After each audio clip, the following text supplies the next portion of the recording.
not on Audition, but on StreamYard. Okay. So how do you want to do this now that Jeremiah's not coming? Same. I think Clubhouse is a big enough topic that we're going to spend more time on it than we usually do on a single story. And I will cover the dimension of this that Jeremiah wanted to talk about, which is all about this other company called Clubhouse that is not enjoying the attention the other Clubhouse is getting. Got it. They've had to take I think that, there's consequences. They're getting a lot of 1-star reviews because people download the app and they don't find. Sorry. So I look forward to hearing about it. Okay. And by the way, Chip says, good morning Yes. and good evening, gentlemen. Yeah. Great. Okay. All right. So how are you? Yeah. Good. How about yourself? Pretty good. Up to the eyeballs at work. Yeah. It's interesting that it's taken 3 short years for them to go from we're not quite sure why we need an internal communications department to here, let us throw all of this at you because it needs to get done. Right. So I'm developing surveys for different parts of the company. And then, some last minute urgent type communications, like about midday yesterday, the head of HR, who's my boss, sent a note to the CEO and copied me saying, should we say something about all of the anti-Asian violence that's going on? And he wrote back and said, yeah, Shel, write something. So yep. I definitely agreed, but little warning on a Friday afternoon. Yeah. That's why you get out of bed in the morning. That's it. So yeah, it's been like that nonstop all week. Every time I think I have a minute to breathe, which really means going and do the work I need to do anyway. Here comes another need it right now request. Yeah. Okay. Well, change of pace then for today then. No pressure. Just right. Let's talk about. Well, so, you want to talk about that FIR Live before we jump into today's? No, let's do that at the end of it. Okay. Yeah. All right. Well, then you want to run down the. Yeah, we could talk about what are we going to talk about? Okay. So let's see. What is that?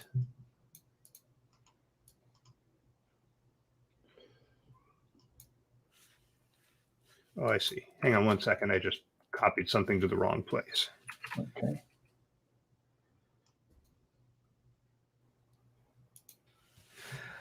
All right.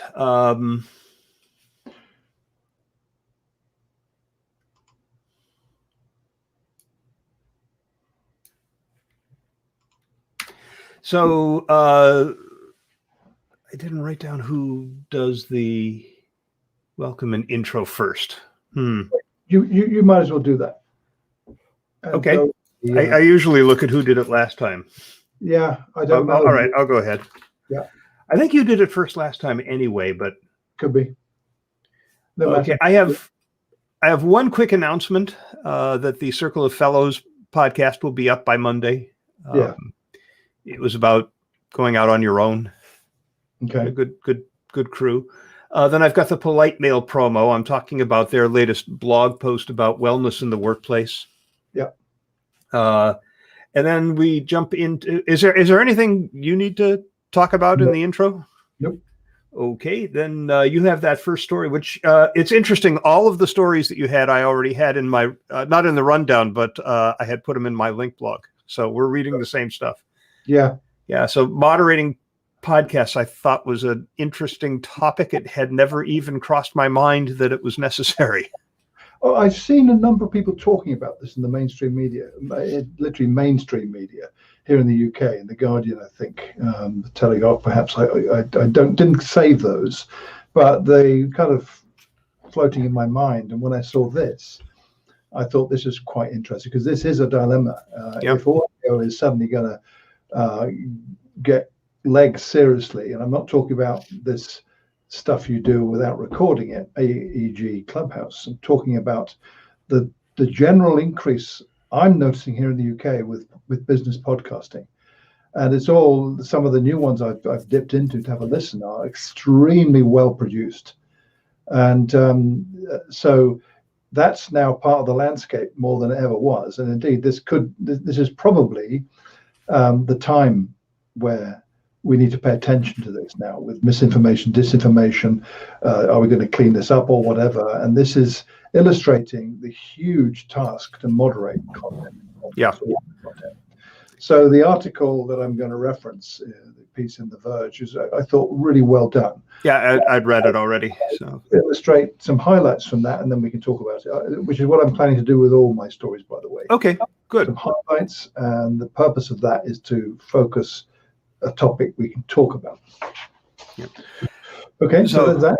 Great. So I'm not going to record this in the podcast, but when I was interviewing at WebCore for the job, they were asking about certain issues that they had faced. And, I talked a little bit about communications being involved in launching new software for employees, and why just throwing it out there and telling everybody, here it is, enjoy using it, is the bad way to go. And the CEO looked right over to one of the other folks in the room and said, that's exactly what they did with Yammer in our company, isn't it? So when I read this Harvard Business Review piece on the cost, the software that IT departments or the systems they introduce are always introduced on the basis of the fact that it's going to increase productivity. And it may do that for the department that's rolling it out, but for employees, there's a cost in terms of getting up to speed on it. How much time do they have to invest to learn the software? So I'm going to run down the results of this study and then make the point that there really needs to be a partnership with communications to minimize these costs. Okay, I've not read the piece, but listening to that bit you just said gets me thinking about how does this work in today's contemporary environment where everything is released in beta. So I remember the days, and I'm sure you do, in big enterprises where software has been developed and you never saw sight or sound of it until it was finished. And then you have a test group and stuff. Now it's everyone's a beta tester. So it's in development, and I haven't experienced that recently, in fact, of releasing something that was literally, here it is, folks, all 380 of you, you're the beta testers. And it changed with how people were getting to it. It was not run by IT. Okay, that may extend this beyond the scope of what you want to talk about, but that's kind of what you see happening today. Right. And, I think even that is fine as long as employees are given enough information to be effective beta testers, right? So some of them get it quickly, most of them don't. So you then got peer support. That's another thing. Traditional support structures aren't there anymore because right. Do it. Yeah. So you've got third-party support structures coming in, Zendesk and people like that, where you send off an email. Yeah. Okay. I'm getting ahead of the conversation. All right. Here. Yeah. Okay. It'll be a good conversation. Yeah, I think so. Okay, then you've got newsjacking.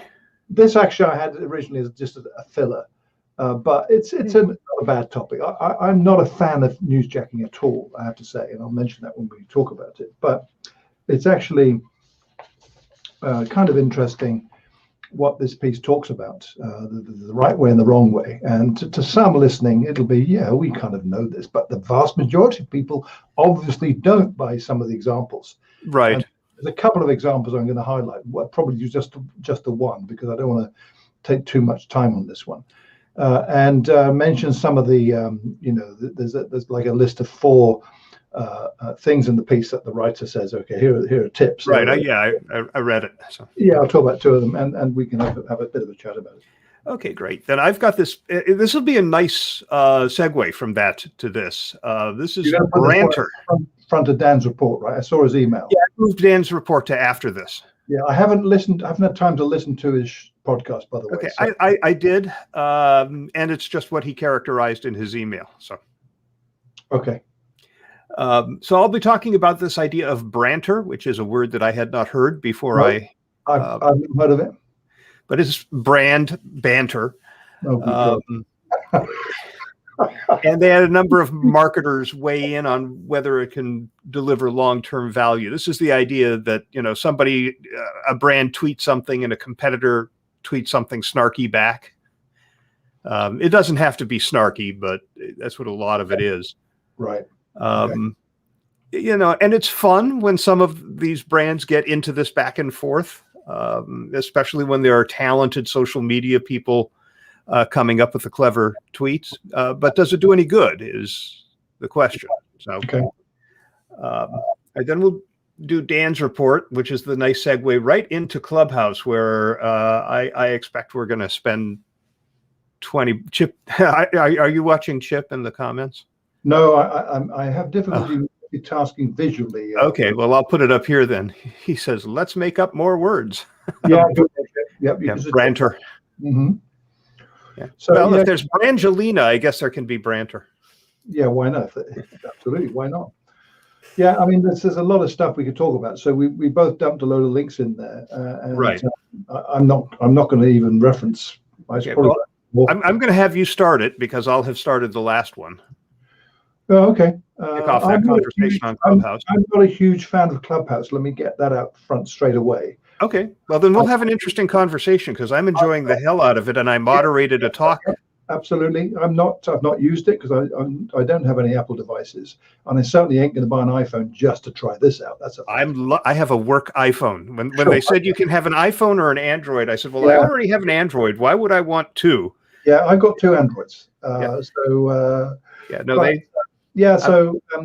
feeling was I'm only going to use this for company phone calls and email and messaging. So I might as well have it so I can try out the software that's not available on Android. Yeah, fair enough. Oh. So I'll talk about a couple of these things. I want to actually see if I can convey, not explain what Clubhouse is. I mean, you could do that, although most people, as you're a Clubhouse fanboy, you could do that. So I'm going to highlight some of the yes but posts that I included here. All right. Some of them are quite good, and there's a couple in particular that make a really good case for the concept is great, but Clubhouse is not the one that's going to win out here, and so far it's an opinion, but it's a different perspective. And so I think I also want to reference Ben Thompson's strategy piece, which I tweeted about because I kind of crystallized my thinking reading that. I thought, this is interesting. Why don't we see Clubhouse and the like as an evolution of talk radio, not podcasting? And that's still a very strong view I've got, that this is not anything to do with podcasting because you can't record it. It's like talk radio, in which case that actually makes a lot of sense to me, and I could see this. So that's a perspective I've got. Although I don't think it's all that much like talk radio. I also don't, we'll talk about this when we're recording. I also don't think it's like conference calls, which is the other analogy I've heard. So Chip said I tried Clubhouse, but it didn't do anything for me. Seems like the unruly love child. So, I'll address all of that. There's the other element too, which I did find interesting, an extra link I sent, which I didn't reference here, on the use of the take-up of Clubhouse in Southeast Asia and in India. I didn't see that. That was really interesting, research that has been done, which shows this is not just a Silicon Valley bro thing, which a lot of people think it is. Although there is a great deal of that with the FOMO involved here. So it's no different to what we've seen over the past 15 years with social media tools in that context. Right. So it's spread beyond. It's rolling out in lots of places. Does it mean that this is the one? Who the hell knows? But many people don't think it is, and then many others think it is.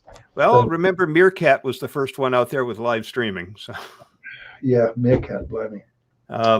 But in addition to just having the conversation about do you like it, do you not? What about these yes but issues? I want to talk about the potential for this kind of platform where companies can play. And then I want to get into Jeremiah's tale. Okay, so how are you going to introduce this in the context of Jeremiah then? I'll just say that I saw his tweets and his posts about it, and I jumped into that conversation. Okay, so you're not going to mention the fact that he was going to be on with us? Yeah. No. I'm just going to fair enough. talk about the issues that he raised. Got it. Okay. You saw the reason he's not joining us. Yeah, but I didn't understand it. So he's taken some work on that would make it a conflict of interest for him to be out sharing a position. Here's one more from Chip. Yeah, good one, Chip. I agree with you. So, okay, we better get cracking then, Shel. Okay. Oh, wait. I did need to do a local recording, right? So let me get. Yes. And by the way, your audio has been jumping louder and softer. In fact, Chip, can you tell me if you've been hearing that too? It's not frequent. It's been like maybe 2 or 3 times. Okay. What would cause that, do you think? That I don't know. Because I got the microphone, here, and it's pretty good, and I'm not moving. Well, maybe I am moving to and fro. Could that be it? It could be. I'll just run it through Levelator. That'll sort it out. Yeah, it's fine because you're recording locally, so that doesn't. Yeah. It's probably something to do with StreamYard. So. Yeah. Chip says Neville is quieter, and I also hear a little echo. Does he have some speakers on? No, I don't. But that's not the issue. It's almost like the connection is. Wait. It could be right. Wait, hang on. Yeah. Oh, I've still got the desktop speakers on. I didn't put the earbuds. No wonder you were sounding really loud. I'm thinking, hang on. Okay. Do you want to say something? Check 1, check 2. That's better. Now you're coming out of my ears. Okay. There we go. So that would solve the problem. Thanks for pointing that out, Chip. That I wouldn't have noticed that otherwise. So yeah, neither of us are hearing any echo, though, right? Oh, no, Chip says much better. Yeah, I don't hear any echo. So we know now Chip's role is then to tech check our setup before we go live. That's good. Okay. That's a pro bono assignment, though. That'll do. All right, you ready to start? Yeah, do you want to do it? Chip says this is what happens when the elderly play with technology. Yeah, the elderly and the vulnerable check. Okay, Boomer. Yeah, that's wonderful, yeah. All right, you ready for the local recording to start? Yeah. Okay, here we go. 3, 2, 1, go. Oh, hi, everybody, and welcome to episode number 204 of For Immediate Release. It's the Hobson and Holtz Report for February 2021. I am Shel Holtz in Concord, California. And I'm Neville Hobson in Thatcham in England. And we have a content-packed show for you today. Lots of interesting stories related to the world of professional organizational communication. We normally do 6 stories. Neville does 3, I do 3. But we both wanted to talk about one thing. So we're going to do 5 stories and spend more time than usual. It's the last story we're going to cover. And it is all about Clubhouse, the social audio app that is just burning up the social media space, attracting all kinds of A-list influencers and its fair share of controversy, as well as praise. So that's coming up later in the show. Before we get into our stories, though, I do want to let you know that by Monday, that would be February 22nd, the latest episode of Circle of Fellows will be up. I moderated this on Thursday. It was with Todd Hattori, Marianne McCauley, Amanda Hamilton Atwell, Angela Sinicus, and Alice Brink talking about how to go out on your own as a communicator. And Todd Hattori was saying, what am I doing here? I've never been an independent communicator, but he hires a lot of them. So he was able to provide that client perspective. It was a really good session. So look for that on the FIR Podcast Network. And before we jump into our first story, I also have our Polite Mail promo. You're being very patient, Neville, just sitting there waiting for me to talk through all this stuff. That's okay. But Polite Mail is a wonderful sponsor, and they have a great piece right now on their blog about the nature of wellness in the world of business in 2021.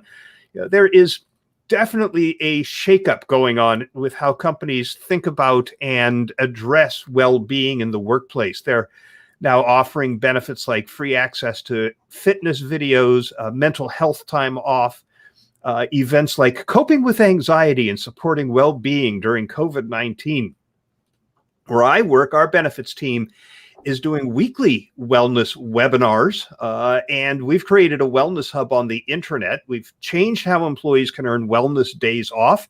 It's now based on getting a biometric screening and knowing your numbers.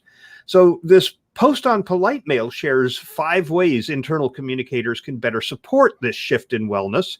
I'm just going to give you the headlines. You need to go read the post in order to get the detail. But they say collaborate with HR, which is, after all, who controls the wellness messages in most organizations, promote resources available to employees, communicate policies and changes, simplify HR and insurance jargon, because if employees don't understand their benefits, they're certainly less likely to use them, and normalize discussions about mental health. And in fact, our wellness hub at WebCorp started life as a mental wellness hub on our coronavirus site, and then that was folded into this broader wellness hub that we created.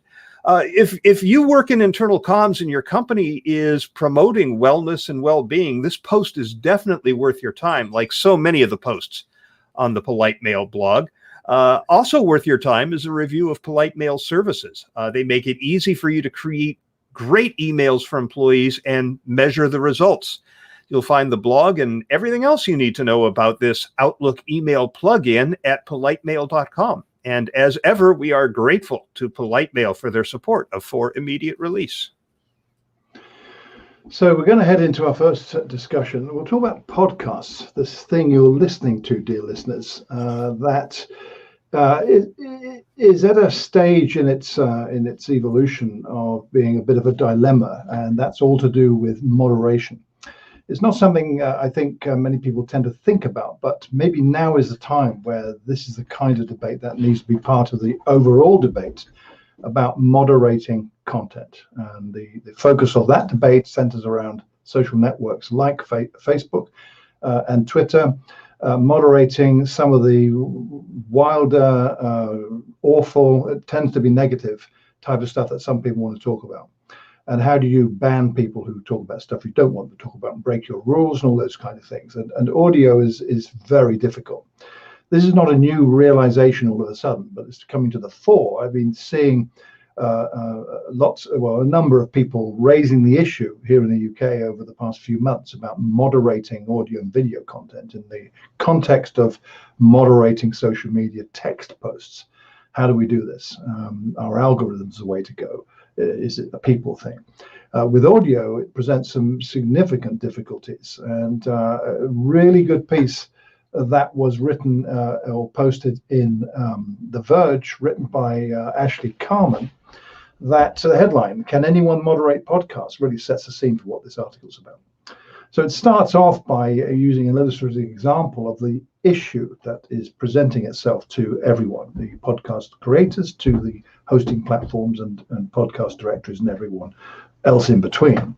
It talked about Steve Bannon, that gentleman you will have heard of associated with our friend ex-President Trump, where he called for the beheading of Dr. Anthony Fauci, the COVID-19 supremo in the US, and FBI Director Christopher Wray at the time. I remember that. It was horrific what this guy said. It was on his podcast. Twitter, YouTube, and Spotify all banned him and his podcast pretty quickly, cutting off access to their millions of users to that podcast. Apple Podcasts, however, took a different stance.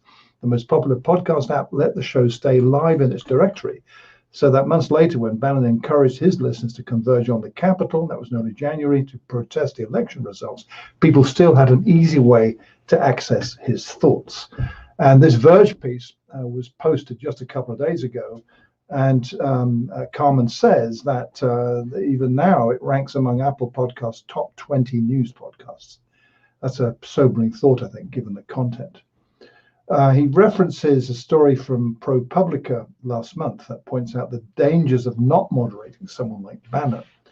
So he goes into a little bit of detail about how platforms like Apple don't want to have harmful voices, but they talk about, he talks about how unprepared the podcast industry is to moderate things like this. Companies face huge challenges in even finding infringing content, and there's little to no transparency from the big players and how they monitor the listings in their apps. So a disparate network of companies make up the podcasting world, including apps, hosting services, sales teams, and networks. Moderation will need to happen across these companies to be effective, and in this current moment, that effort doesn't work the way it does at tech monoliths like Facebook, Twitter, or YouTube, which can remove someone with the push of a button. Put simply, podcasting isn't ready for full-scale, widespread moderation, if that's even what the industry wants. And that reflects other conversations about podcasts. Now, those last few words, if that's even what the industry wants, because no one can agree on an approach or even what should be moderated and who should be doing it. So it's a difficulty. He quotes Owen Grover, the former CEO of Pocket Casts, a great app I used to use quite a bit. When asked whether he thinks the podcasting ecosystem could monitor shows like Facebook does with posts, images, and videos on its platform, he says there's no podcasting company that has the scale or the reach or the resources to be able to do anything like that. He adds, if the podcasting industry cares about this, it's going to require multiple organizations that exist across the industry value chain. Moderation isn't a simple task. That's another issue. A report published this month from podcast marketing company Chartable says 17,000 shows launch weekly. I mean, 17,000 new podcasts launch weekly. And to moderate them would mean scanning audio, whether that be with actual human ears, transcripts, or software, and then discerning whether they cross the line. This assumes the companies in the space even care to moderate. He goes into a bit more detail, the article's author, with some further referencing to the difficulty of this and why the industry hasn't done this or that. And it's quite an interesting assessment of what's going on. But he talks about then the core of podcasting moderation issues, and the industry's selling point for many is its open nature. That to me makes a lot of sense. Podcasts are distributed through RSS feeds, which are essentially a link to a list of episodes. Most apps, apart from Spotify, Audible, and Amazon Music, effectively serve as search engines for these feeds. As long as a show is hosted online somewhere, it can generally show up in these apps when someone searches for it. Because the ecosystem is diffuse and multiple podcast indexes exist, though, most companies end up having to make moderation decisions themselves. He talks about Apple and Spotify, noting that these two of the largest podcast players each have their own set of community guidelines. There's no standard, they're all different. Spotify, which also owns one of the biggest podcast hosting platforms, Megaphone, issued a statement to Verge for this story, saying Spotify uses a variety of algorithmic and human detection measures to ensure that content on our platform is in keeping with our long-standing policies. Apple Podcast declined to comment at all for the story. So he concludes the piece is worth a good read. There's other stuff there that's worth thinking about, by saying that it's the bigger companies that will have the most say in how moderation happens in podcasting. But because of the system's open nature, there's only so far the biggest company, Apple, can go in policing the platform. Asking it to remove a show from its directory is like asking it to make a specific web page inaccessible in Safari. Is that something people want? Podcasting has so far avoided crowning one platform as king, meaning anyone, both on the creator and business side, can enter the space and possibly find success in it. That's what makes podcasting great, even if it requires unclear answers on moderation. That's a pretty good conclusion, I think. So I summarize all of that by saying what The Verge has done is put a spotlight on a massive issue in social media that is, you can attach the label social audio to it. It's on Clubhouse, the one that's on podcasting. Well, it's distributed via RSS feeds typically, or you can manually download it. But typically the stuff that you see embedded in web pages everywhere, or in your newsreader or whatever app, Flipboard is another good example, that's delivered to those that serve it to you via RSS feed. So that's the underlying technology. Thank you very much, Dave Weiner. So this is a dilemma. And I think it's probably now that it needs to be part of the overall debate about how do we control content, or in fact, control is not really the right word. How do we help ensure that content is fit for purpose, is fit for audiences that it's intended to, and is not driven by misinformation, evil intent, bad faith, the works, all of that stuff that we see all over the place. So how do we do this? And this is the dilemma. I don't have an answer. I cannot see the whole idea of a whole bunch of people listening. That's not scalable at all. Algorithms, well, you still got a text I don't not aware of. You're going to have to either create a transcript or do something that converts into another form that your algorithm can deal with. So unless you talk to the CIA or GCHQ, they've probably got something that will do it. But it's not something with an easy answer. What do you reckon, Shel? Well, before I share what I reckon, we've always prided ourselves on trying to be a listener-driven show, and we found a new way to do that by opening up the YouTube broadcast of this, which is enabled by the fact that we use StreamYard, which is a live streaming app, and Chip Griffin is watching live. So we have a single listener-driven show. I want to share what Chip said about this and get your take on that, and then I'll weigh in on my own thoughts. I read Chip's comments actually, but yeah, go ahead. Okay, he says moderation is a slippery slope. It places incredible power in the hands of platforms that's too easy to end up being abused. Even if we only focus on the most extreme examples, we all still need to agree on what is truly extreme. And right now, too many people characterize anyone who opposes their own views as extreme. People aren't happy with Apple's decision on apps in their store. Imagine if they become more aggressive on content moderation. Yeah, you're absolutely spot on with that, Chip. I would say that echoes a lot of what The Verge and many others have been saying. But it is a genuine dilemma how to do this. And I agree with your take on Apple, and people aren't happy with their decisions on apps in their stores. But Apple's one, maybe the big gorilla, as it were, but there's only one. There are other directories out there. There are other places that list podcasts. How on earth do you control all of these? So using Bannon as an example, you take him down, but he'll pop up like whack-a-mole, right? He'll pop up on a lot of independent feeds and individuals who share links and stuff like that. So is it getting at the source? Is it somehow, I don't know, doing something with the RSS feeds at the source where it links to them? I don't know, because no one else seems to have an answer yet. Come on, if Bannon were banned from absolutely every podcast platform out there, he could still share the RSS URL on Parler alone and probably get as much uptake as he needs. That's the point. How do we do all this thing? Well, for the podcast services, I think there is a solution. I saw a demo a week or so ago of one of the media monitoring services. There are several of these out there, and this one has podcasts included. We did a search on the name Webcore, and we found podcasts where Webcore had been mentioned, primarily Webcore's podcast. But it came up nonetheless. So, I seriously doubt that they are transcribing every podcast out there, moderating every one. There are millions, but certainly the ones that are most listened to. I think they gave me a number, maybe 10,000 that they're monitoring. So for goodness sake, spend a couple of $100 and get a subscription to Critical Mention. And then load it up with the keywords that you want to be watching for and get a report. It's easy to find out which podcasts are saying things that might be objectionable. Once you see what's reported, you can go give it a listen, see if you've had any listener complaints come through.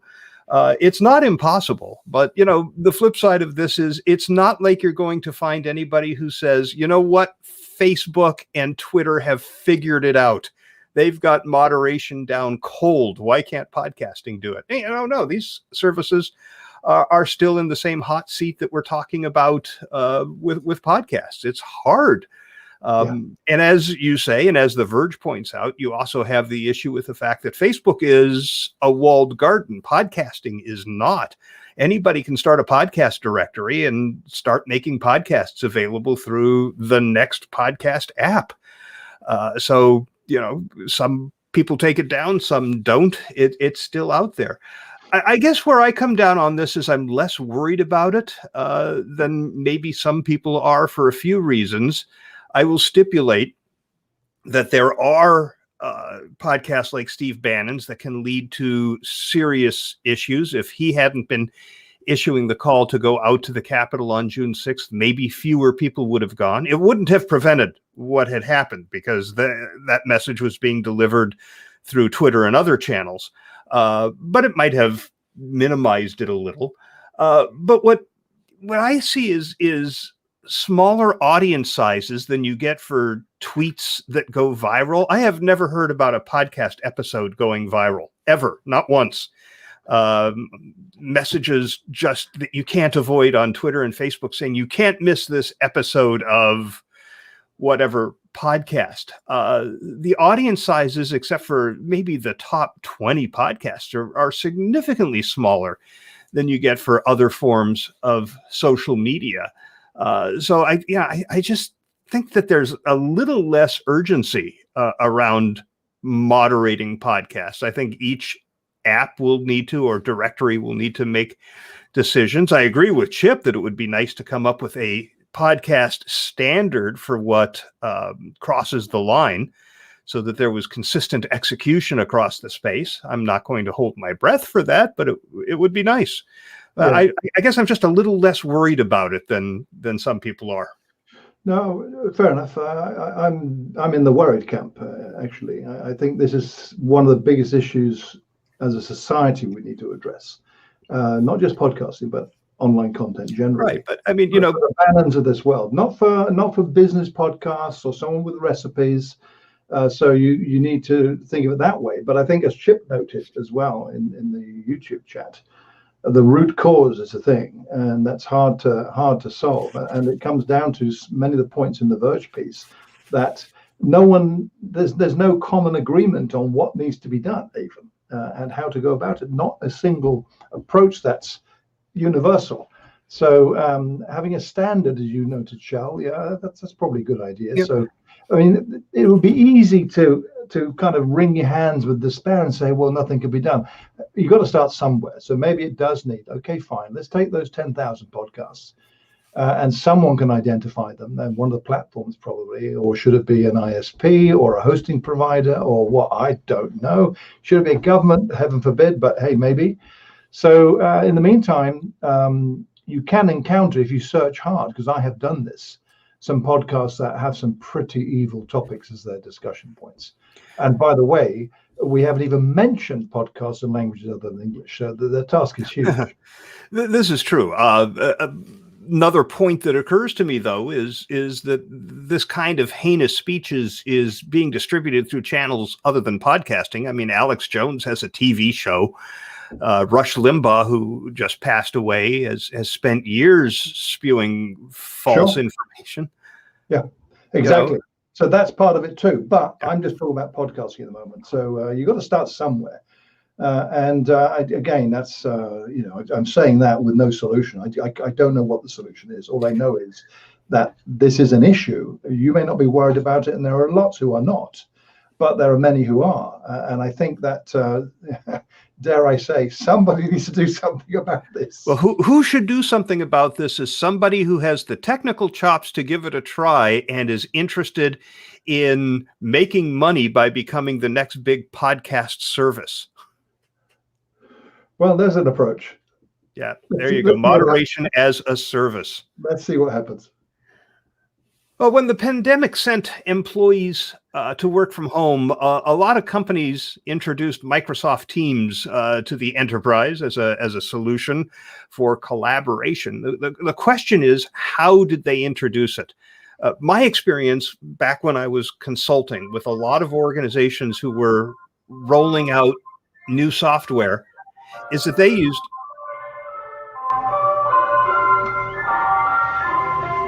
You're hearing that? I am. Is that the ice cream truck? Yeah. I've got my window slightly open, and I don't believe that the ice cream truck is in the neighborhood. Jeepers creepers! It's spring, nearly summer. We'll just give it a minute. Can you still hear it? Yes, but it's fading. Yeah, I think he's going.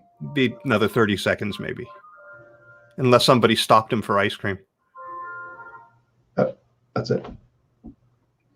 Hooray! Oh dear. Okay.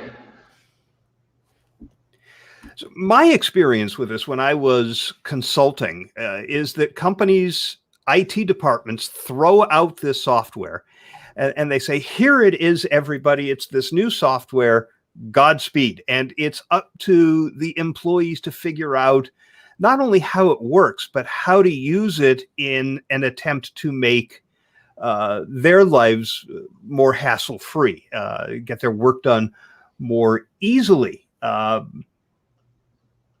Well, the Harvard Business Review is now out with a study. They looked at 247 business software applications representing 28 different categories of software and found that every single one of them claimed that they were going to save staff time. But the people who ran the study found that the investments that IT makes in these programs lead to costs, significant costs, that burden line managers and the employees they support.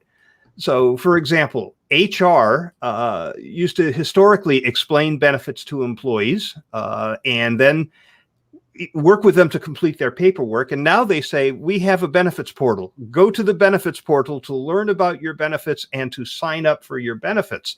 So it frees up a lot of time for the benefits department and it creates new time that has to be invested for the employee. It's called self-service, of course, but employees are left to analyze these complex benefit plans, keep their own information updated, and according to the article, all while navigating a maze of windows, buttons, drop-downs, and a logical flow that only makes sense to someone well-trained on the system.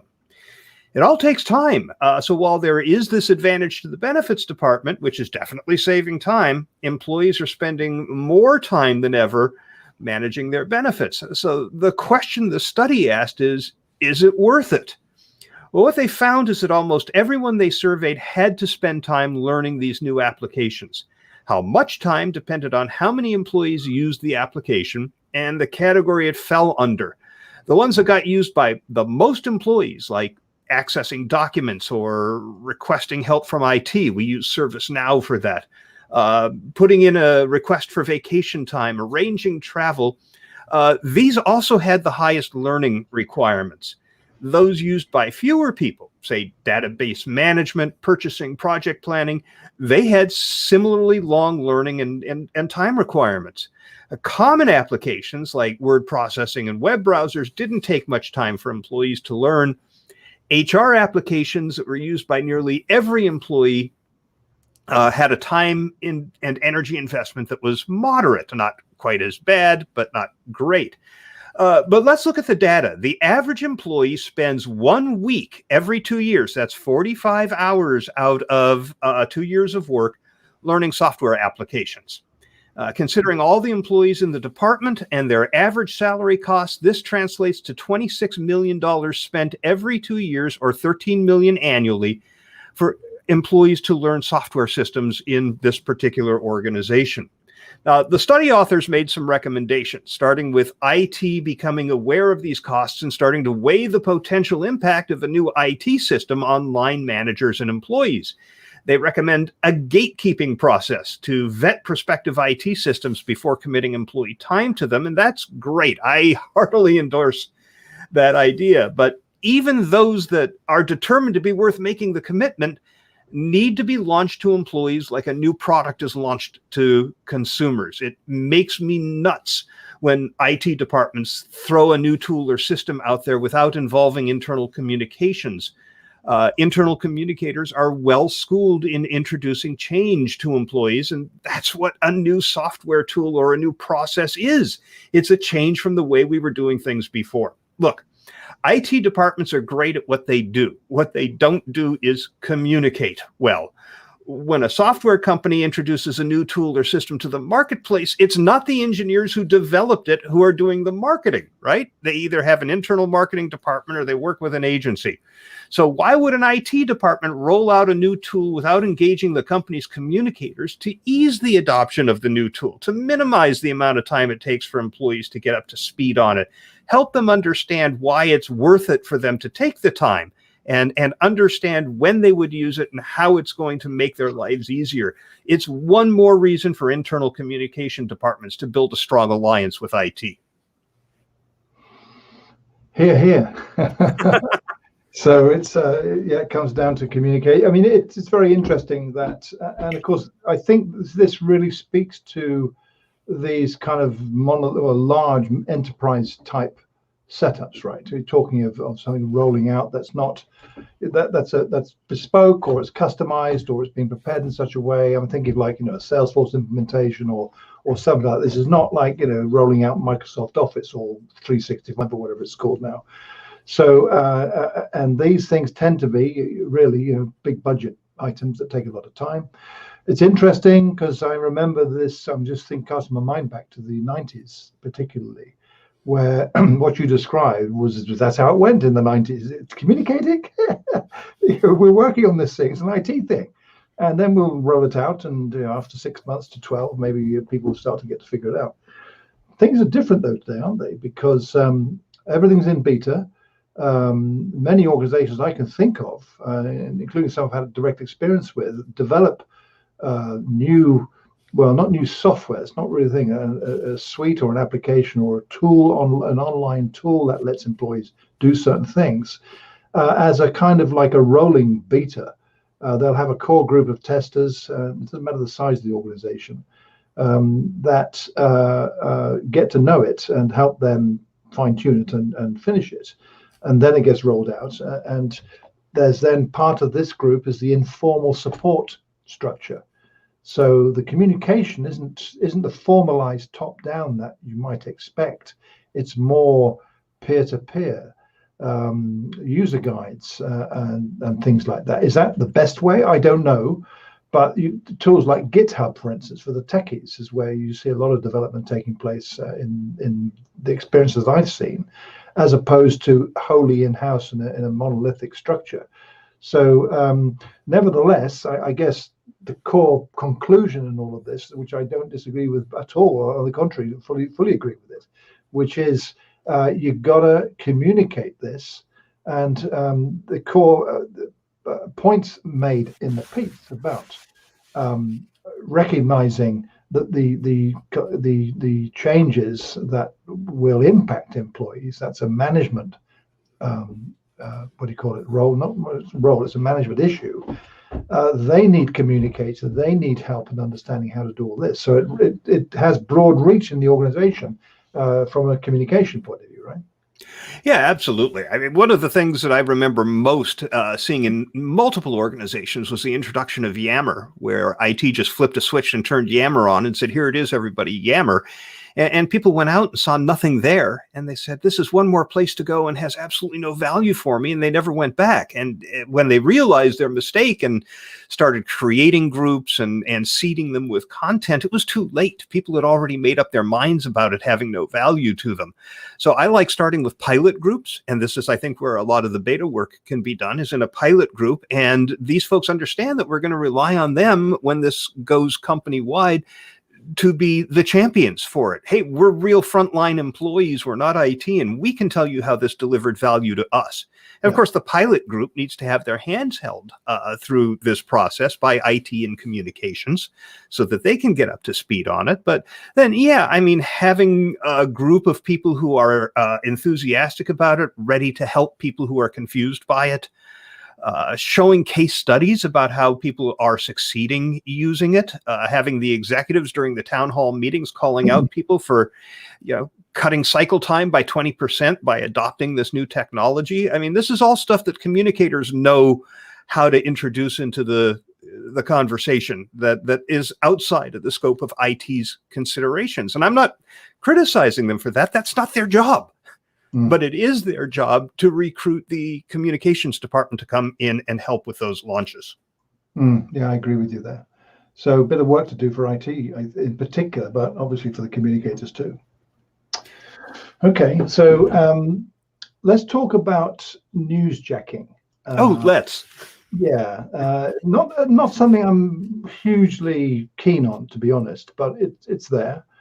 Mainly, I suppose, because much of what I've seen of it is all negative. It literally, it's kind of like photobombing in a bad way. It hijacks something and to your advantage, to the detriment of the originator. That's often how I've perceived it.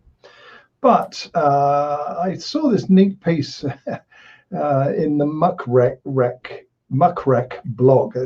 Given that said, the Muckrek blog, which seemed an appropriate place to publish this. The headline, of course, says it all. There's a right way and a wrong way to leverage newsjacking. So just some thoughts about this, Shel, really. It's worth starting off, though, defining what is newsjacking. And who else better than David Meerman Scott, who wrote a book about it about 5 or 6 years ago. He describes newsjacking as the art and science of injecting your ideas into a breaking news story to generate media coverage, get sales leads, and grow one's business. That's as good a definition as any I've seen. A good approach if it's used wisely. So the very nature of newsjacking, i.e. leveraging a breaking news story, creates a scenario in which a PR practitioner needs to move quickly. However, it can cause some to throw caution completely to the wind. So how to use newsjacking effectively? Here's one example of smart newsjacking that involved leveraging President Biden's inauguration, very timely. The Delaware Humane Association, where the Bidens adopted their German Shepherd, decided to host an inauguration event. And it was a tweet, highest example of newsjacking here for a cause. Biden's dog Major will get his own inauguration as White House's first rescue pup. That was a tweet that went out, and that led David Meerman Scott to retweet the tweet, adding, "The inauguration is interesting. We need a lighthearted story about now." And that got attention from a lot of people. And so it leveraged that, I think, in a nice way. It certainly didn't try and attribute the source to something else to the benefit of the seconder who was communicating it. So a good example. And it then switches to a fail. And this is quite a good one too. It's kind of forehead slap when you read this. On the other end of the spectrum is the case of this January the 6th insurrection, which took place at the US Capitol. As we know, some PR teams decided it was okay to use that as an angle and wasted no time pitching a story. This is the pitch that went into Muckrek.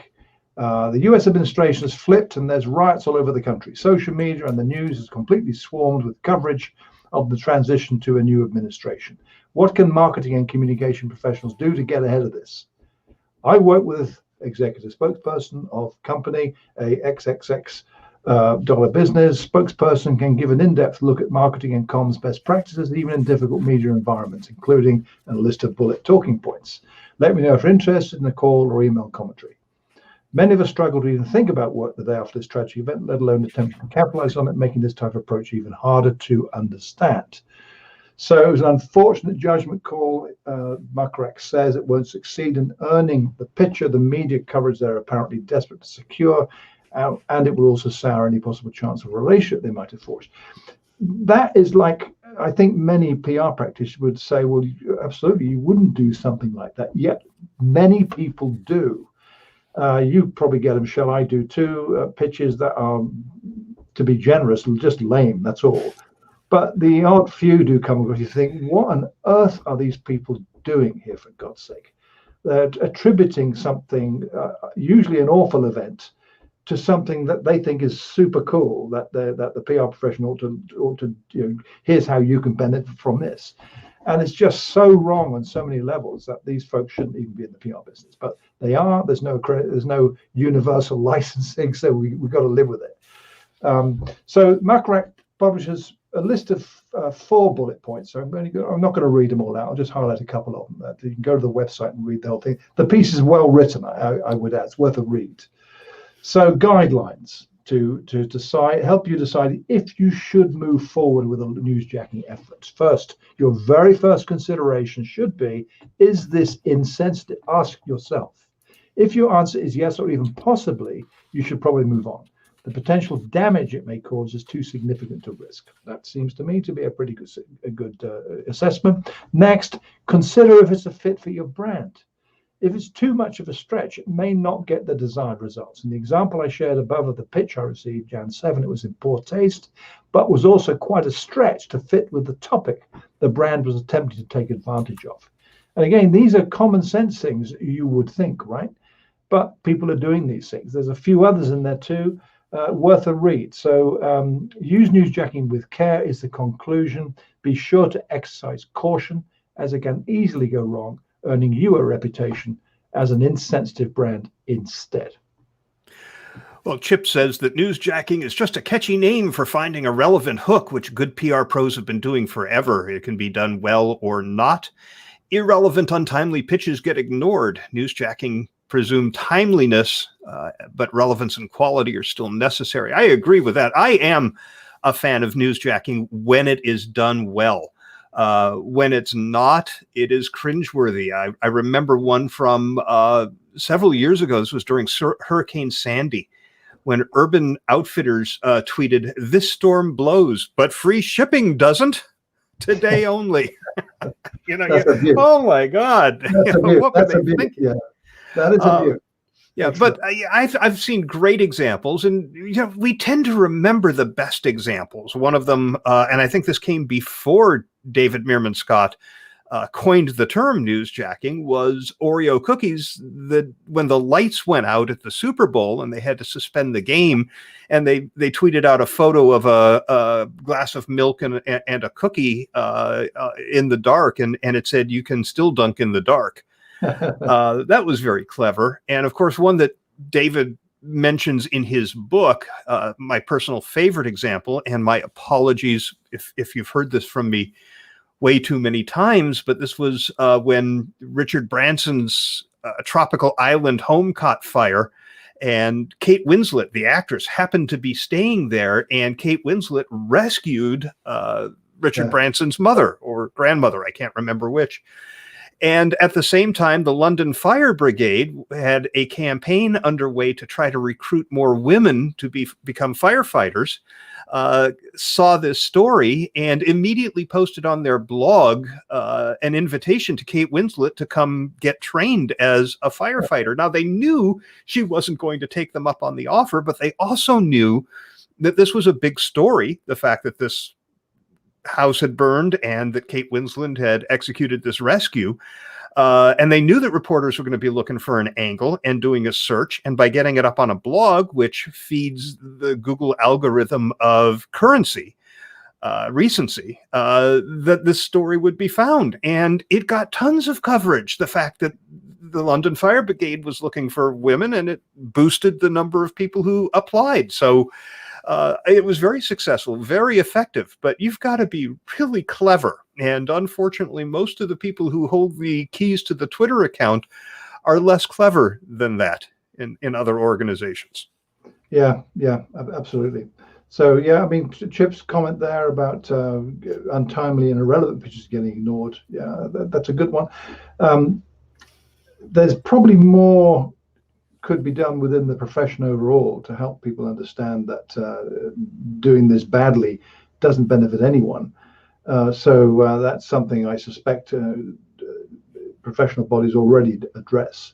But nevertheless, it's still something I find the negative stuff, clearly not the positive, too much of. There's more negative I see than positive.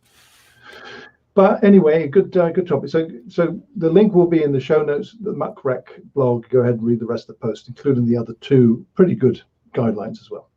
And it is a good story to lead us into the next story. It's a pretty good segue because we're going to talk about Branter.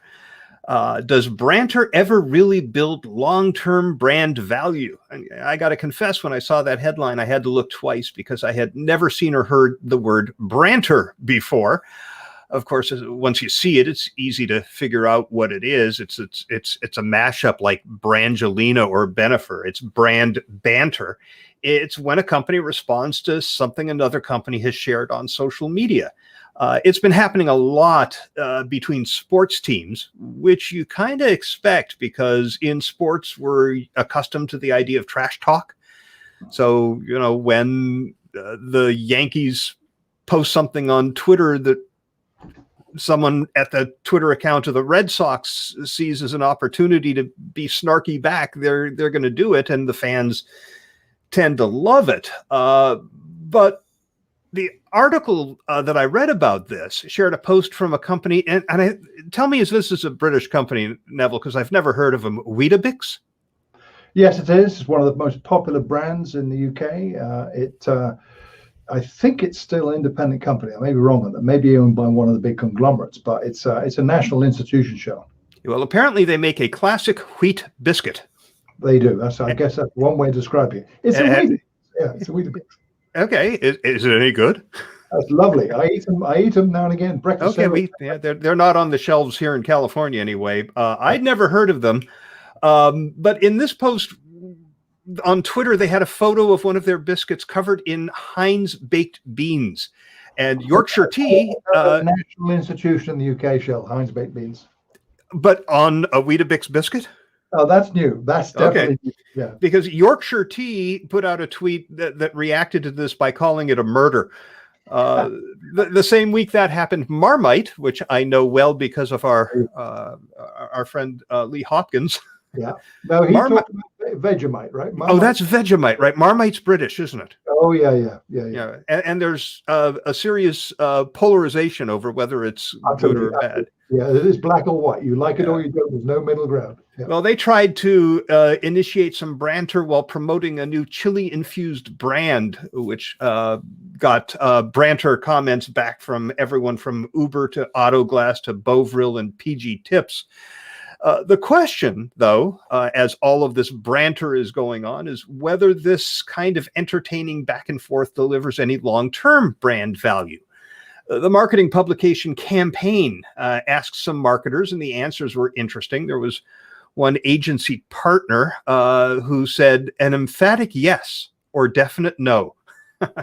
She said, we all know banter depends upon the trinity of timing, knowing your audience, and knowing yourself. Miss any of those, and it comes across as weird, very quickly. The same rules apply for brands. And she adds, if your brand has swagger, a strong, distinct tone of voice, and you can react quicker than Sandy Toksvig, then go ahead. Though let's be honest, you don't need me to tell you that. I'm sure you're already doing it. And I have to confess that I had to look up Sandy Toksvig. Yeah. Do you know who she is? Sure, a presenter on TV here, I think originally from Iceland. It says British-Danish writer, comedian, broadcaster, actor, podcaster, and producer. She's on TV a lot. And I guess she's pretty quick with her comebacks. Yeah, she is. Yeah. Well, the chief strategy officer with an ad agency says banter rarely builds long-term value, which he says is created by committing to a strategy and idea to make it famous with as many people as possible.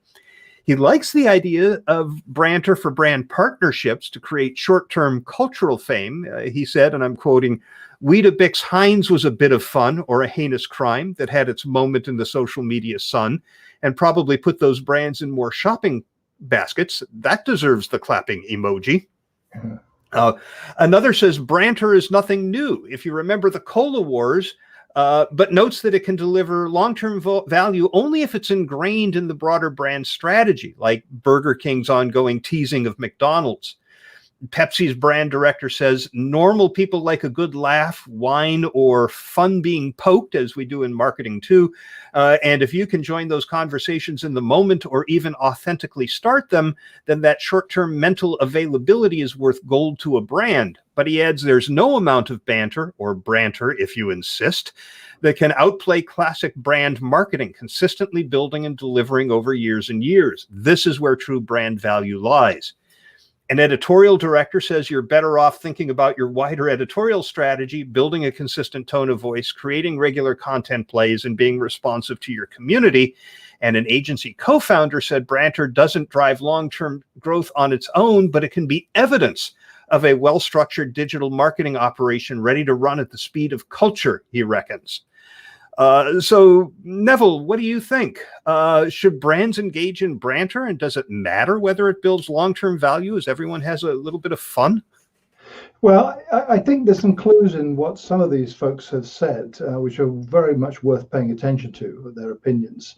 I think the point about building long-term brand values is interesting, but I would argue that if that is the goal you've established for engaging in brand, well, you're not going to achieve that properly. So it really comes down to what are you trying to achieve with this? Now, I've heard others argue that, well, that's ridiculous because these things are in the moment and they're fast. I mean, they're kind of ephemeral, that they don't hang around a lot, but there's an immediate impact. You still need a reason why you're doing it. What do you want to achieve out of this? So is it to make people have a laugh and somehow you'll figure out, yep, we sold 15 more widgets this week because of that? How do you make that linkage? But you've got to have a goal you're trying to achieve with this. I don't buy I'm not a subscriber to the view that having a bit of fun, you don't need any plan. You need a plan if it's your brand in particular, because if it doesn't work, then the consequences could be far more impactful than if it had worked.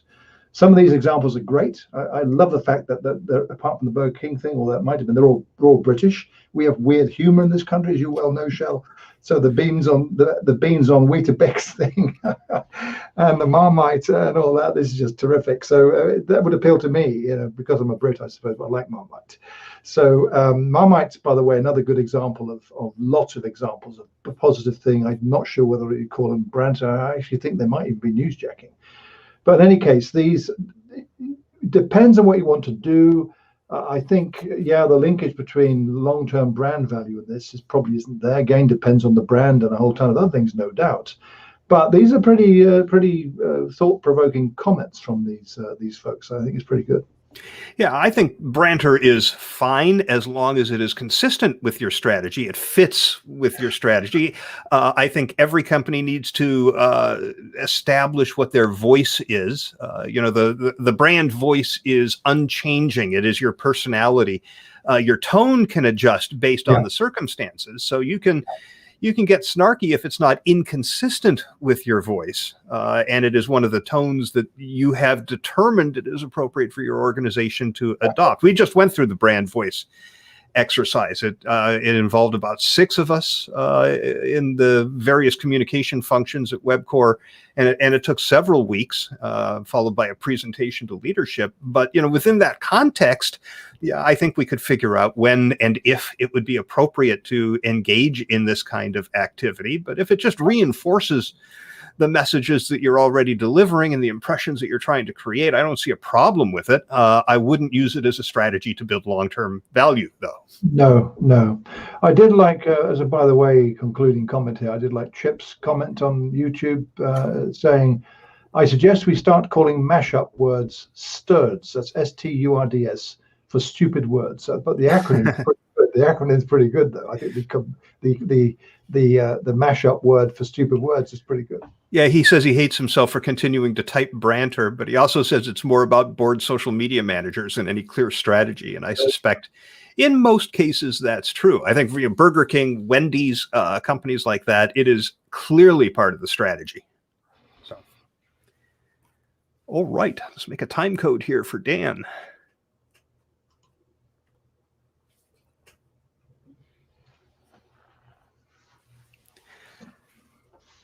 I think on the Clubhouse thing, you should lead into it.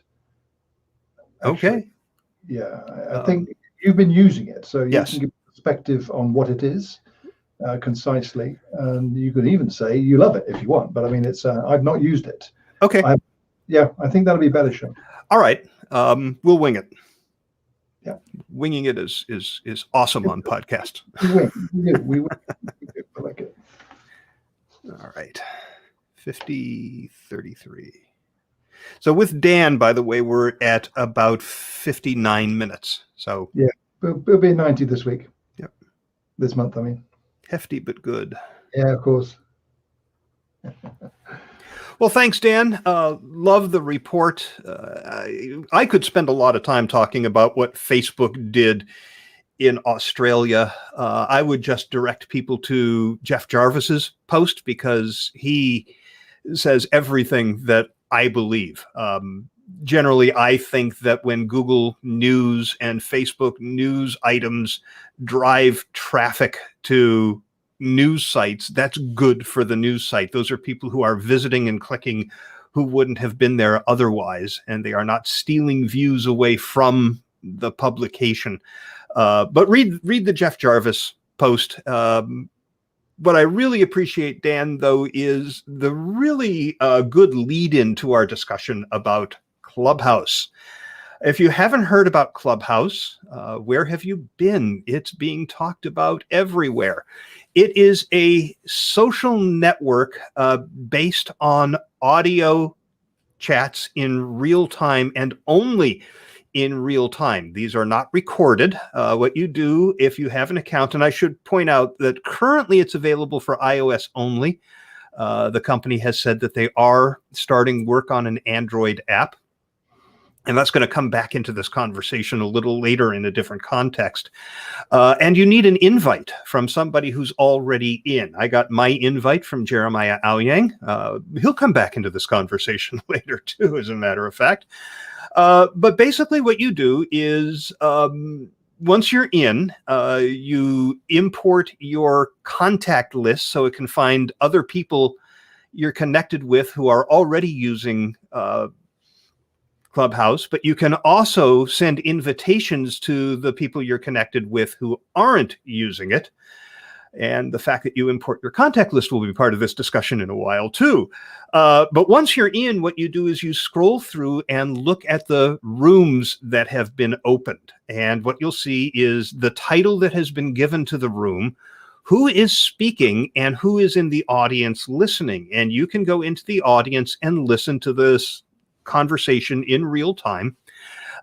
You can raise your hand and ask for permission to get up on the stage, this is what they call it, and join the people who are up there. The person who created the room is the one who has the power to send people off the stage or bring them up on the stage.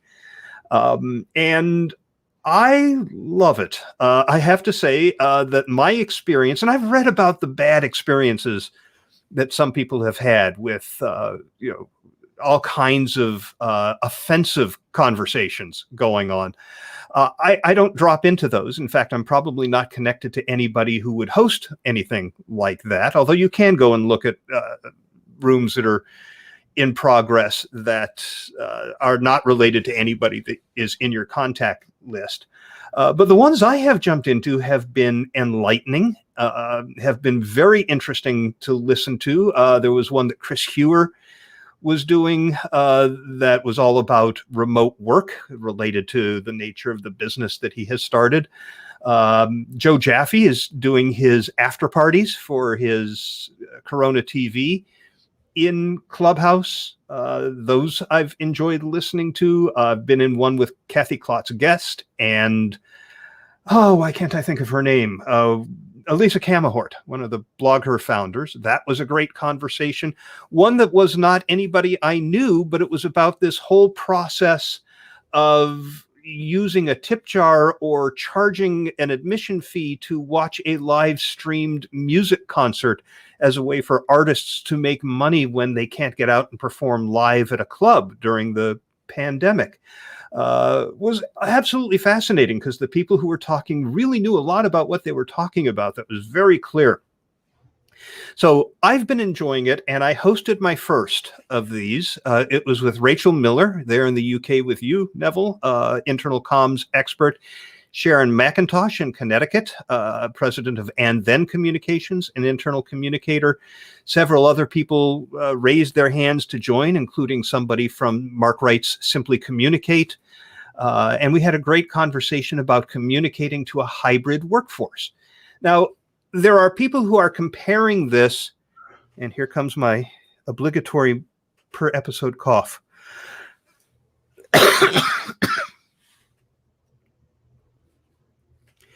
There are people who are comparing this to older forms of audio communication.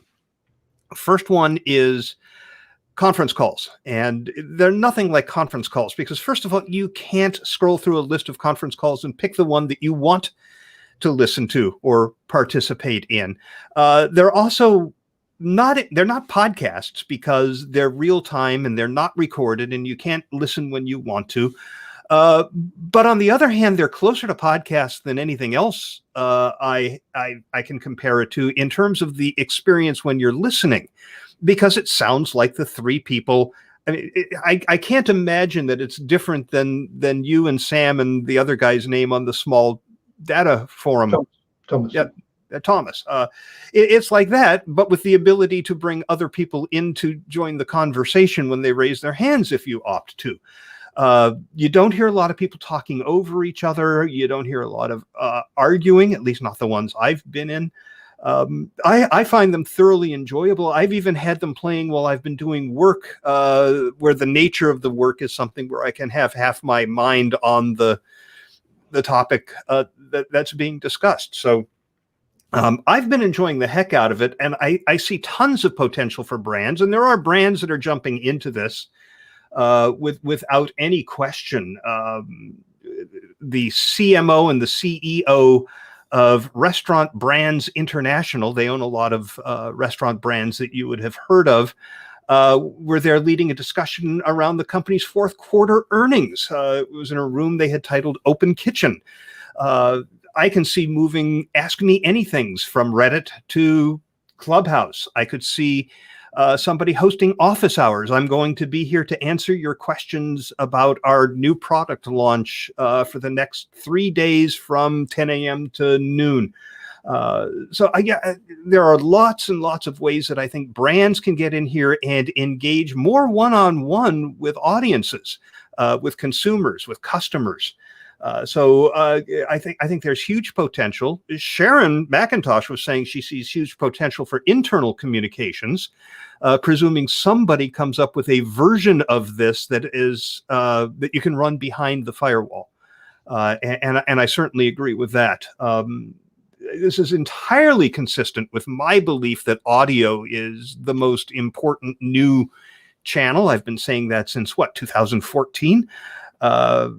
We've seen lots of examples of audio with sonic branding and other things. We're going to have a link on the show notes, a piece that Jeremiah Aoyang ran sort of runs down the entire audio landscape. And there are several other of these that are being introduced. There's one called Angle that Jeremiah introduced me to that does work on Android, but it's not as good. And by the way, one other thing I can tell you about Clubhouse's infrastructure is that once you have hosted 3 rooms, you are eligible to start a club, and then you can schedule rooms and people can follow the club and get notifications when you have something scheduled. So I'm going to do that and have regular internal communication conversations.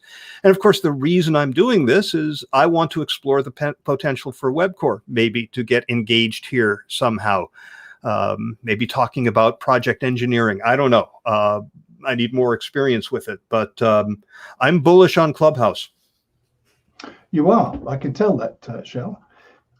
I've not tried it. Let me say that straight away. I don't have any Apple devices, so I'll wait for Twitter Spaces. Probably that's likely to come out sooner. I'm keen on that one. I've heard a variety of different opinions. I've heard lots echoing what you've been saying about great experiences. I've heard more though from people who haven't had a great experience, ranging from just boring and the presentation wasn't good, through to harassment and not nice stuff being inserted by some people. I suppose that wouldn't surprise anyone, surely, because that's the nature of the online world these days. It seems anything goes. So if you're able to, be a bit like podcasts in a sense, i.e. you find something that you really think is worthwhile, then that's the one you're going to pay attention to. So there's no different in that regard. It's finding good content. So I think your point is a good one, that over time, if you can build up a room, a presence, and do consistently good talks, then you will get attention if that's what you want to do. So so I think it definitely has a role in the landscape, but I think there's lots to discuss before that, because it's still in private invitation only mode, even though I think it's had 8 million downloads of the app from the iTunes store. It's spread way beyond just Silicon Valley, outside the United States. There was an interesting piece published just the other day about the global reach, notably in South Asia, China, and India. So, and indeed, in China, its use is for people to talk about politics there, which tends to be definitely not something you really want to do. So there's something about this that has attracted people to do that. But so some of the comments I have are I think, highlighting some of the yes, but kind of things that I think are sensible comments from the authors of those pieces that have been published in a variety of media. But I think I want to start with one piece that was in Axios, and Axios writes good posts, the kind of explainer type posts with subtitles that help you understand the gist of something. It's not a narrative kind of blog post, but they talk about how audio generally, echoes your point here, Shel, I think, presents enormous opportunities for brands and content creators to reach people in a more accessible way, they say, when they're on the go or using their eyes for some other activity. We talk about it for a long time. It's the only, what's the only thing you can do, you can consume with social media while you're doing something else? Audio, podcasting. Audio. Right, podcasting. So this enters that phrase, not podcasting, it's live audio, but hey, it's similar principle, right? So the scale of audio conversations, it says Axios, will make it very difficult to fact check conversations or stop bullying and harassment in real time. There's a lot of comment about that, by the way. Not that I've been looking for it. It's shown up in the research that I've been doing on harassment and bullying. So that's kind of reflecting what you're seeing on other social platforms. So maybe that's I was going to say, you don't see any of that on Twitter, do you? No, nothing at all. No on Facebook. So it's the nature of it, I suppose. But as Axios says, we're seeing already some of these issues playing out. Clubhouse is reportedly already being blocked in China. Well, that wouldn't surprise me at all.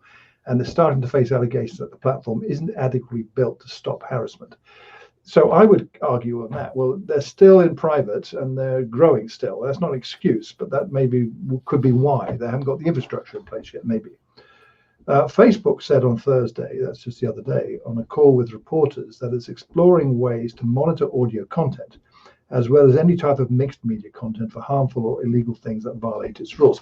Well, that's directly connected to the topic we started this episode of FIR with. How do you moderate podcasts? And this is in there somewhere. So to me, that's an interesting thing. Audio is taking off, as you pointed out. I agree with you. I've seen lots of new podcasts starting here in the UK that maybe support that. The quality of the podcast is improving all the time. So it's gaining traction. A lot of media, established mainstream media, are putting more of their content online as in other formats, including podcasting. So audio maybe is the moment, and this has a role somewhere in there. But that's one kind of foundational comment that I had.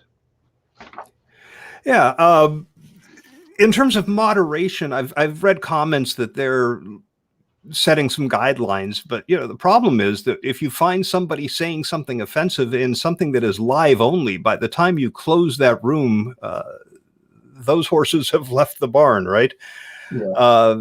These are not recordable. Now, there are people who are recording them using methods other than one that is built into the app.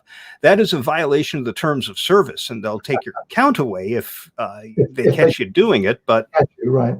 They'd have to figure out where you're sharing that and then figure out who you are. I mean, your Twitter handle doesn't necessarily have to have any relationship to your identity on Clubhouse. So there are issues to be ironed out. By the way, the only reason I'm able to use this, because I am an Android guy, is that when my company said, you get a company phone, do you want an iPhone or an Android? I said, give me an iPhone. I already have an Android. Now I can use stuff that's not available on the Android. And that's how I ended up being able to get onto Clubhouse. And by the way, Chip points out that you can go to their website and register so that people who know you can approve you.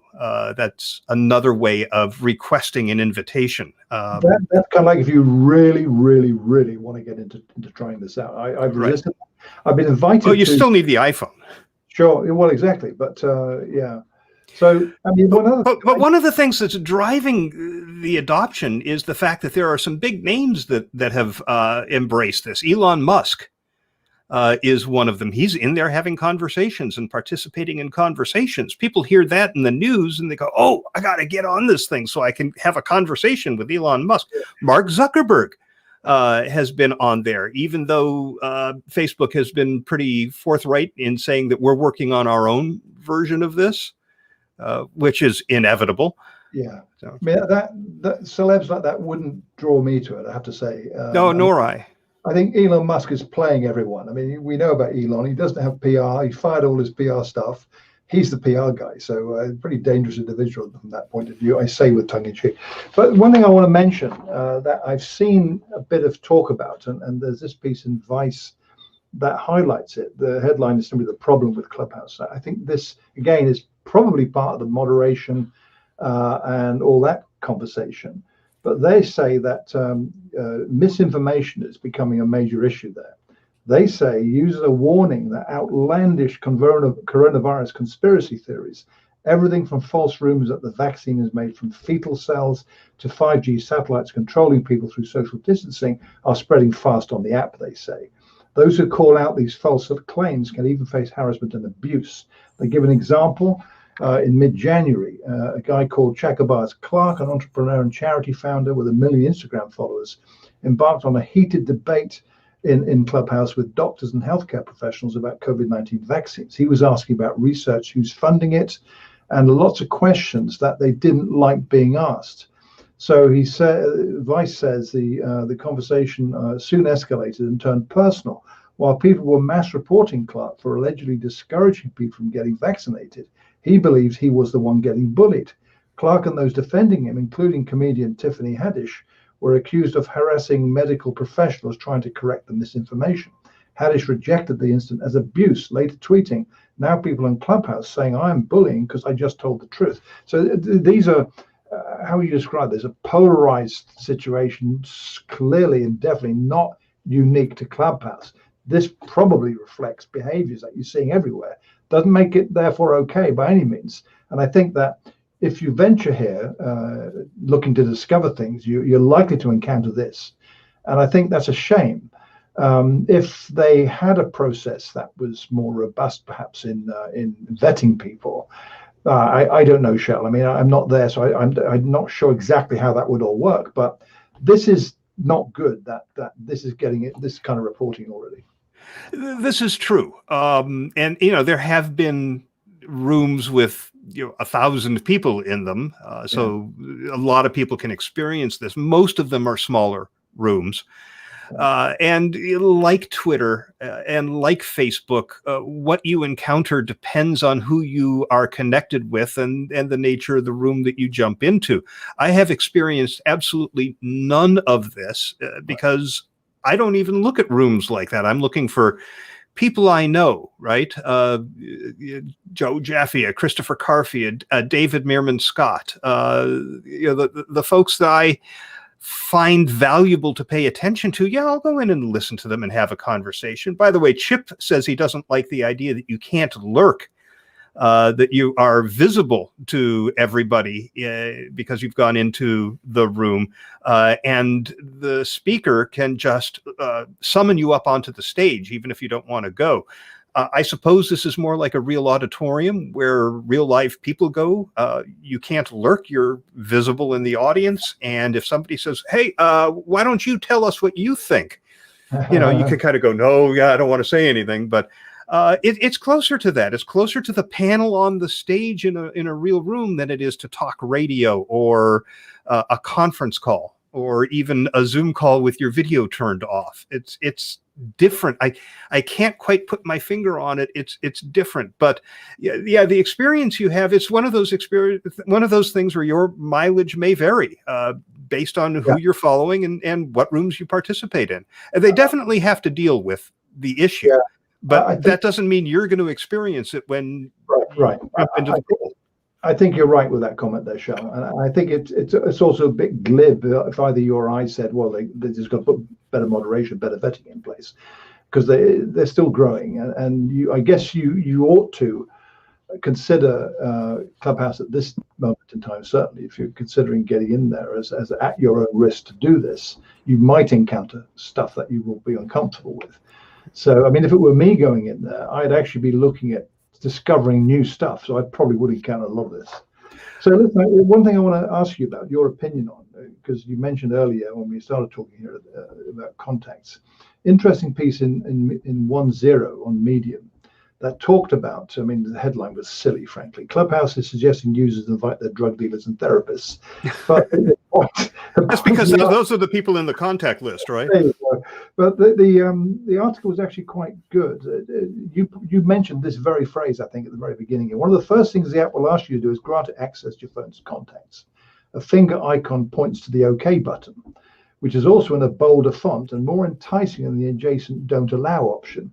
You don't have to do it, but if you don't, you lose the ability to invite anyone else to Clubhouse. And of course, that defeats a big point of it, I would have thought. Once you've agreed to upload your phone's address book, Clubhouse uses it to recommend people to follow who are already on the app, which is common practice for social apps these days.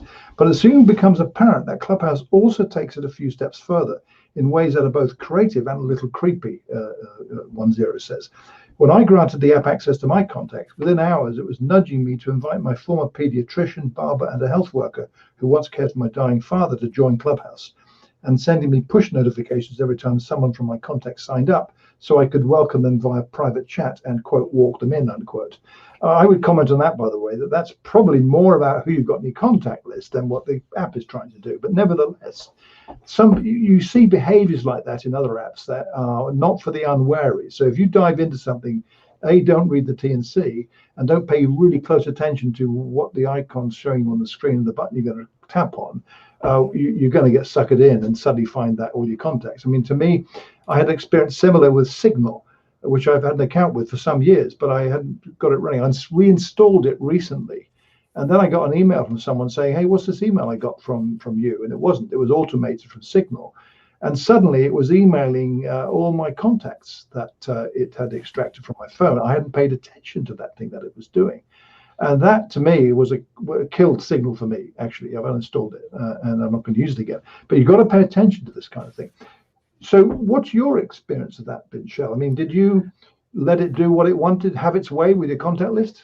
Well, my contact list on my work phone is not huge. It's the people generally that I need to send text messages to at work. So it's my boss and a few people on the executive committee and the person who's a member of my team and a couple of the people in the marketing group. If there's 10 people in my contact list, I'd be surprised, as opposed to my Android, which has hundreds and hundreds. I have not received any of those messages. In fact, I'm looking at my notifications right now, and it's all about people who have joined and asking if I want to follow them. And there are several here, like Kevin Grossman. Yes, I'm going to follow Kevin Grossman. Kurt Krug Sorensen. Absolutely. Sam Whitmore. Yeah, I'll follow Sam. What about Christine Perkett? Yeah, Christopher Barger. I mean, yeah, it's useful for me to see these notifications that people I know are now there for me to follow. So, but that's all I ever see. Again, they're going to have to figure all of this stuff out. Yeah. But let me share another issue. And this is one that Jeremiah Aoyang brought to my attention. He tweeted this. So he brought it to the attention of everybody who was following him. And that is that there is an organization called Clubhouse at clubhouse.io. And it is not the Clubhouse we're talking about. It is project management software.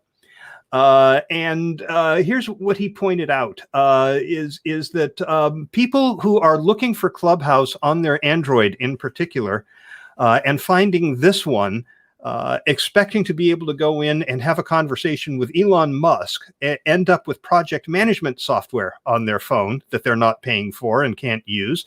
So they go over to the reviews and they leave a 1-star review because they're pissed off that this isn't the Clubhouse they thought it was. Jeremiah says the 1-star ratings of frustrated users who downloaded the software they didn't want and were angry Elon Musk wasn't talking to them live. Jeremiah also says hundreds, if not thousands, of tweets showing confusion, even from top influencers like Jason Calacanis. There was a tweet where Kurt, who is the founder and CEO of Clubhouse, had to remove the app so people would stop downloading it and leaving the 1-star reviews. They did create a microsite for people who were confused that explained what the difference is. They had to convince users to use their project management tool. He also said that there are additional costs to Clubhouse IO as they're responding to hundreds and thousands of complaints about an app they didn't build. Now, my view is that this sucks, but it's not a trademark violation. An audio social network and a project management tool are in different business classes. And here in the US, trademark laws only prevent someone in the same or a similar line of business from using the same name. I asked about it on Quora, and one trademark expert said he looked up Clubhouse on a trademark database and found 105 active trademarks that use the word Clubhouse as part of a product or business name, and 8 of those are just Clubhouse. Just that one word alone, 8 companies or products called Clubhouse. So what Clubhouse, the social media audio app, has done with its name is not a trademark violation, but it's creating grief for another organization called Clubhouse that also has an app in the app stores. So what should Clubhouse.io do? My view is beyond being really pissed off, which is apparently what the head of the company is, would be to start having project management rooms in Clubhouse. I demonstrate, even if you have to.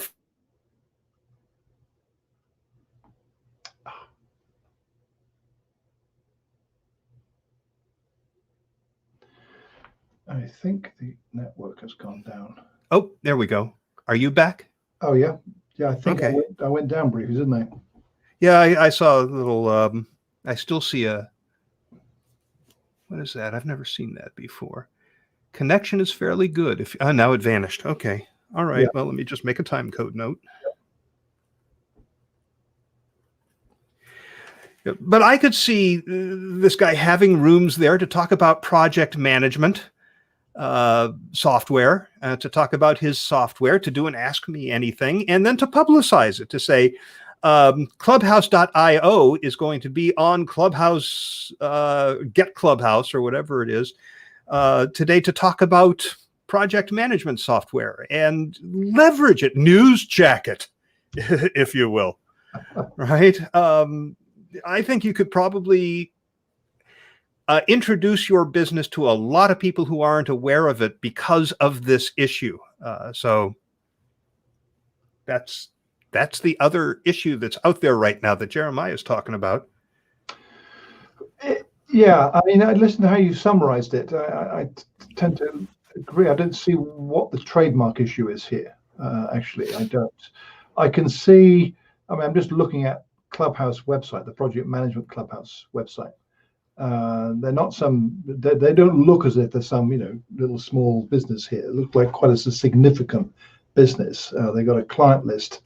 They're listing showing some well-known global names of companies using their platform. But having this organization with the name Clubhouse, the up-and-coming social audio disruptor system with Clubhouse, this is not sustainable. Something's got to give sooner or later. I don't know which one, to change something, and not the name. I don't know. Could it be kind of a Darwinian approach? So when you type in Clubhouse in Google search, which one shows up first? And it's likely to be join Clubhouse, probably. But I would imagine, so this is Clubhouse IO. Clubhouse itself, what does that show? I've not looked, actually. Is that clubhouse.com, or is that just join Clubhouse? Maybe they didn't get Clubhouse. Well, I don't know. Let me take a look at clubhouse.com. Let's take a look. You're right. Yeah. So, and it's for sale. It's right now. It's a link farm related to baseball, because the clubhouse is where ball players go. It's where the lockers are. Is in the clubhouse. That's there. I'm amazed that's. So it's just a link farm. So it's not. It actually redirects to baseball.com, which is it does. You're right. So link farm. Join the Clubhouse app hasn't grabbed that domain name for some reason. Right. Very peculiar. And by the way, Chip says, and I wholeheartedly agree, that there ought to be a system to easily reject stupid one-star reviews of anything on any platform. It pollutes the system and doesn't just hurt the vendors and establishments, but also customers. And that is so true. Amazon took some action recently, you probably read about. They got rid of like 50 to 70,000 bad reviews across their platform. I haven't read the detail of the article, but agree. It's a dilemma. It actually completely destroys any reputational element or the value of reviews in that case. A, if they're gamed, and B, if they're fake. Simple. And if they're done for bad faith reasons like this, those are covered in the terms and conditions, I would think. The bad faith approach to doing all of this. If not, they ought to be. But someone's got to moderate all that. Someone's got to pay attention to all of that and get rid of it all. So not good. But I think to me, it's more the confusion between the two names. I think that's short term. For the people's behavior who gave the reviews in reaction to being pissed off that they got the wrong place or whatever. I mean, that's just ridiculous. Yeah, I don't think that confusion is going to be a long-term issue as this gets to be better known. I think that's going to shake out. Chip says the name issue is much about nothing. It'll sort itself out in time. There's almost no company name that doesn't overlap with another somewhere. Yeah, but this is direct. There's two businesses called Clubhouse. There's actually 5, according to that trademark search. But there are 2 prominent names that are the subject of attention right now. One is the app, and one is this project management thing. Right. So it will sort itself out. But I'm sure Chip's right. But I'd be kind of thinking, wow, is it Darwinian approach, i.e., whichever is the most popular one that shows up in search is the one that's going to get all the attention? They're actually different businesses, so maybe that might help differentiate. But I don't, without a change in something, if you're just looking for Clubhouse, you've got a 50-50 chance of getting the one you want. Yeah. Well, if thousands of people have done an app search for Clubhouse on Android and downloaded the one for project management, for as many as might leave a 1-star review, there might be a couple who go, oh, I've been looking for something like this and become a customer and never even heard of it before. I like that idea. Yeah, so, and I'm sure that Clubhouse.io does marketing through other channels. I can't imagine that project management software is only marketed through app searches. So with luck, they're able to market based on this in order to attract new customers and feed their lead gen funnel as well. Yeah. So let me ask you for your thoughts about Twitter Spaces. I think there's room for everyone. So stop saying that. I don't think it's this or that. It's everyone. If you can offer something people like, you'll have a business case. But I read a really, really interesting piece in a Substack newsletter, actually, Big Technology, by a guy called Alex Krantovitz, that said he made the bull case for Twitter Spaces. He's using Clubhouse. He says that no new form of social media has been as promising since Snapchat debuted Stories in 2013. That's a good starting point. And like Stories, there's a case to be made that the primary beneficiary, in this case Clubhouse, will not be the originator, in this case Clubhouse. But while Clubhouse may be the hottest app in the world, he says, Twitter is well positioned to co-opt its energy with Spaces, a clone that replicates Clubhouse's features and integrates them into the Twitter app. Twitter's version, just rolling out, is intuitive, a logical fit, and adds a meaningful new experience to the app. It may not work, see Rule 3, or I said later on in the article, but it's likely not going to be Google 2.0. Twitter Spaces is better positioned to deliver that precious commodity, though. On Spaces, people participate in rooms and add followers in the same way they do on Clubhouse, sounding smart, funny, engaging. And while they get that same ability to re-engage their followers in a Spaces room, sometimes down the line, there's an added benefit, the opportunity to drop tweets into new followers' timelines. A Twitter follower is therefore more valuable than a Clubhouse follower, he says, when it comes to building social capital. And for people looking for the most efficient path to maximize their social capital, a minute spent on Twitter Spaces is more useful than a minute on Clubhouse. He adds, and Twitter has another advantage when it comes to recruiting participants for Spaces, an engaged user base filled with some of the world's most prominent people. When Elon Musk goes on Clubhouse, it's a news story. When he logs into Twitter, it's Wednesday. These power users will generate buzz for Spaces when they gain access to it, and they'll get their millions of followers accustomed to using the format on Twitter. They'll gravitate towards Twitter for a simple reason: reach. They'll be able to speak with more people on Twitter, which has 192 million people using it each day, than Clubhouse, which had 2 million used per week. Well, those are kind of current numbers, but I think it's a very interesting case he's made in his view, the comparison is Twitter offers more value. Now, we don't know, but Twitter Spaces is actually integrated within Twitter. That's one of the reasons I'm looking forward to trying it. So, I mean, I'm on their list as give me an invite to test it, to see how that works as an integrated part of Twitter. Would that appeal to me? Well, I think it would appeal to me more than this other tool called Clubhouse, which is currently standalone. And I'm wondering, by the way, when they do make it bigger, who swoops in to snap them up? So, which is inevitable, right? Well, yeah, nothing's set in concrete. But I found this article making the case for Twitter Spaces pretty intriguing. What do you think of it, Shel? We'll have to see. Right now, I don't like the way that Spaces works because it's part of Fleets. It's not something where you can tap and go to Spaces.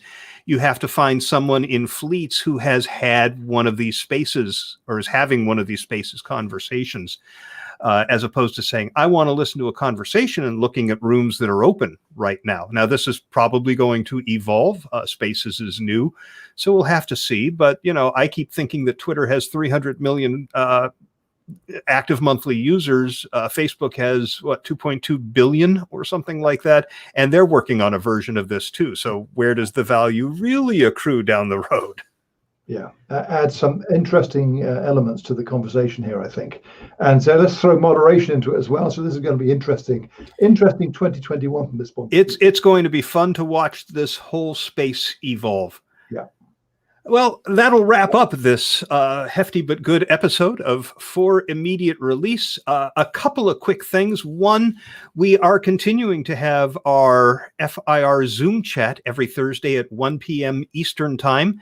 For 30 minutes. We had a new participant this last Thursday. Molly Walker joined us. Chip, you're usually there. We also have Dan York is usually there. Jeff Picar was there with us. Bill Spaniel. Jump in there with us for 30 minutes of conversation about whatever the hell we feel like chatting about.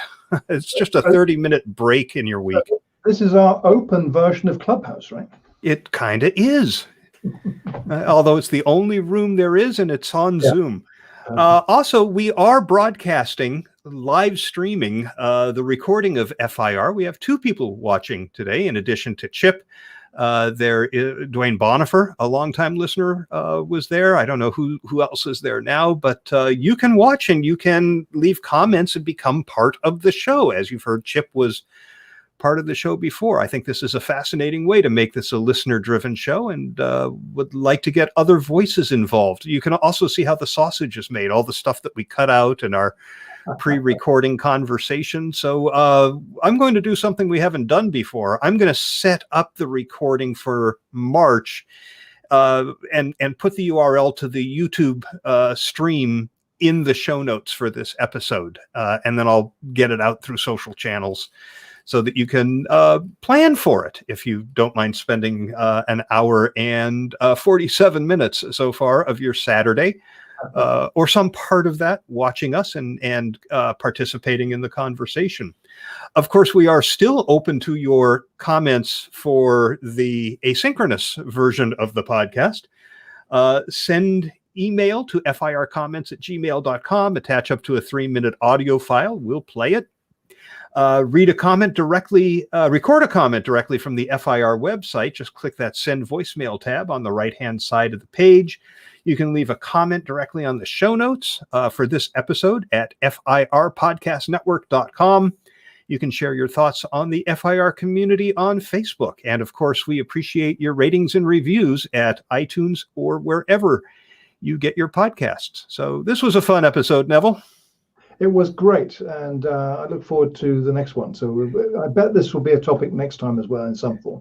I'm sure we'll have a follow-up, and that next one will be released on March 14th. That means we're recording on Sunday, March 13th for that particular one. So watch for the notice of that. And until then, that will be a great big 30 for immediate release. Cool stuff. Stop. Bye, Chip. Yeah. Thanks, Chip, for being here. Thank you. Chip says March 13th is Saturday. So it's whatever the day is before. Oh, really? Is it? Okay. Well, anyway, it's been published on the 14th, right? Oh, wait a minute. I'm looking at my calendar, and the March the 15th is we're publishing it, Shel. So we're Okay, recording. so let me record that. Hang on. Yep. Thank you, Chip. So we're recording on. We're recording on Sunday the 14th, publishing Okay. on Monday the 15th. Yep. And the next episode will be on Monday, March 15th, and we're recording that episode on Sunday, March 14th. Perfect. I did edit that right in. A final comment before we go. I did like Chip's comment here about on the Clubhouse talk about the project management one and the other one. If you can't tell the difference between an audio stage and that project management tool, you're probably not going to buy a project management tool. Yeah, absolutely. Oh, he's not going to be able to join us next Sunday. It's a conflict with his football game. Oh, Arsenal. No, this is better than Arsenal, Chip. You've got to admit that, sure. I got to wait for the comeback on that before we end the broadcast. You're probably burning the keyboard now. Yeah, okay. I better hit my stop button here, Shel. Hang on. You're not still recording, right? No. Okay, let me stop now. Okay, that's it. All right, no comment from Chip on. I'll watch both, but may be distracted. Okay, I'm ending the broadcast. Hope to see you Thursday, Chip, at the FIR chat.